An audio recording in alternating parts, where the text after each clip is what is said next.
알기 쉬운 생활법령부터 시작해 보도록 할게요. 자, 두 분 먼저 질문을 좀 드려볼까요? 혹시 싸이월드 세대신가요? 김 변호사님? 네, 저는 뭐 싸이월드의 흥망성쇠 쭉 지켜본 초기부터 해서 네. 정확히 그 세대죠. 아, 네, 그럼 네, 뭐 네. 미니홈피도 만드시고 네, 이렇게 네, 하셨어요? 맞습니다. 네, 네. 그렇군요. 네. 추억이 좀 많으실 것 같고요. 최 변호사님은 어떠세요? 네, 저도 싸이월드 세대예요. 네네. 그렇군요. 네. 기억에 남는 일이 좀 있으신가요?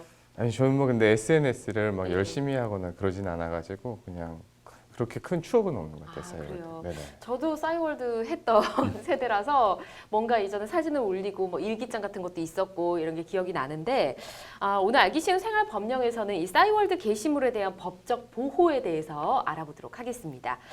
2000년대 전 국민의 사랑을 받았던 이 싸이월드 미니홈피 서비스, 과거 지인들과 오고 갔던 대화라든지 아니면 그 시절의 사진, 일상에 대한 기록들 굉장히 많죠.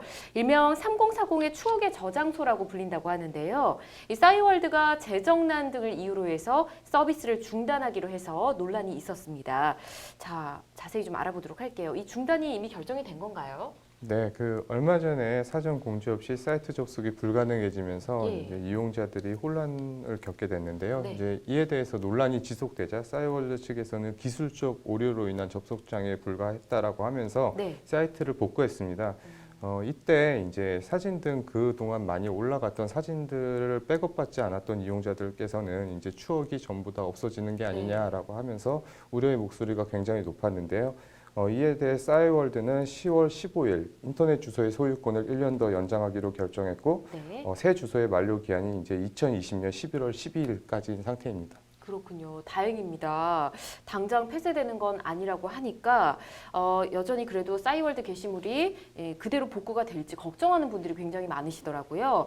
만약 싸이월드 측이 데이터 복구를 실패하거나 이 서비스 제공을 중단하게 된다면 그동안 계속 이용을 했던 사람들은 싸이월드 측에 이 게시물 관련해서 법적 책임을 물을 수 있을지 좀 알아보고 싶네요. 어떻게 생각하십니까?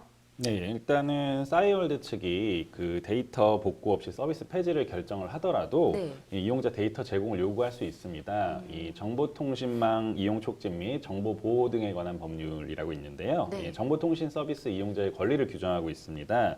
그래서 사업자가 가지고 있는 이 이용자의 개인 정보를 그 사업자에게 요구하는 것도 네. 이용자의 권리 중 하나입니다. 그리고 개인의 미니홈피에 올린 사진, 또 여러 가지 개인을 식별할 수 있는 정보가 있잖아요. 네. 모두 개인정보에 해당합니다. 그래서 그 개인정보의 보호와 이용에 대해서도 그리고 제공 이런 거에 대해서도 다 정보통신망법에서 관리를 하고 있고요. 예. 그렇군요. 폐쇄돼도 뭐 방법이 전혀 없는 건 아니라는 말씀이시고요. 근데 많은 이용자들의 요구를 일일이 다 들어주기도 만만치는 않을 것 같습니다. 만약 싸이월드 측이 이용자 요구를 들어주지 않게 될 수도 있지 않습니까? 이렇게 되면 어떻게 될까요? 일단 법에 의하면 이제 싸이월드 측이 이용자들의 요구를 들어주지 않을 경우에 3천만 원 이하의 과태료가 부과될 수 있습니다. 예. 만일 이제 데이터 분실 등의 사유로 인해서 개인정보 제공이 어려워진 경우에는 이용자들은 싸이월드 측에 손해배상 청구도 할 수 있을 텐데요. 네. 싸이월드 이용 약관 역시 회사의 고의 또는 과실로 서비스를 이용하는 회원에게 손해가 발생한 경우에는 책임을 부담한다라고 약관에 명시하고 있습니다. 네. 정보통신망법에 따라서 손해배상 청구를 할 경우 법원은 손해액의 3배를 넘지 않는 범위에서 손해배상액을 책정하는데요. 손해 발생 우려를 인식한 정도, 피해 규모, 개인정보 분실로 제공자가 취한 경제적 이익, 제공자의 재산 상태, 개인정보 회수를 위한 노력, 이용자의 피해 구제를 위한 노력 등이 있었는지를 고려해서 손해배상액을 책정하게 됩니다. 그렇군요. 뭔가 아무런 공지도 없이 서비스를 중단하는 것은 너무 무리한 처사가 아닐까 하는 생각이 드는데 뭐 이렇게까지는 안 하겠지만 만약 이런 횡포가 있다면 이런 걸 막기 위한 처벌 조항도 있을지요? 한번 알아볼까요? 일단 전기통신사업법이라는 게 있어요. 그래서 뭐 네. 기간통신, 부가통신 사업자들 다 모두 적용을 받는 네.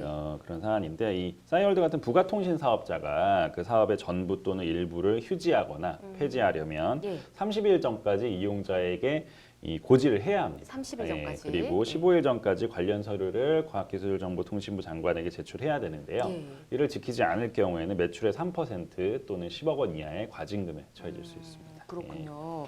싸이월드는 뭐 한 기업의 것이긴 하지만 그곳에 작성한 뭐 글이나 사진 이런 것들은 이용자들의 것이 아니겠습니까? 그런 글들 하나하나에는 저작권이 있다라고 얘기할 수 있을지 어떻게 보시나요? 예, 저작권은 기본적으로 이제 사진 같은 경우에 사진을 찍은 사람이나 글들 같은 경우 이제 쓴 사람에게 이제 저작권이 있는데요. 네. 싸이월드 이용약관에 의하면 이용자의 게시물은 저작권법에 의해서 보호되고 있습니다. 만약 사전 공지 없이 사이트를 폐쇄해 게시물이 사라졌다고 한다면 저작권 침해의 소지도 있다는 거겠죠. 따라서 이제 저작권인 이용자의 동의 없이 네. 게시물을 삭제하는 것은 저작권 침해에 해당될 수 있고요. 물론 싸이월드 측에서 이용약관에 따라 게시글 내용이 공공질서를 해치거나 타인의 명예를 훼손하는 글로서 이제 위법한 소지가 있는 경우에는 네. 삭제할 수도 있겠습니다.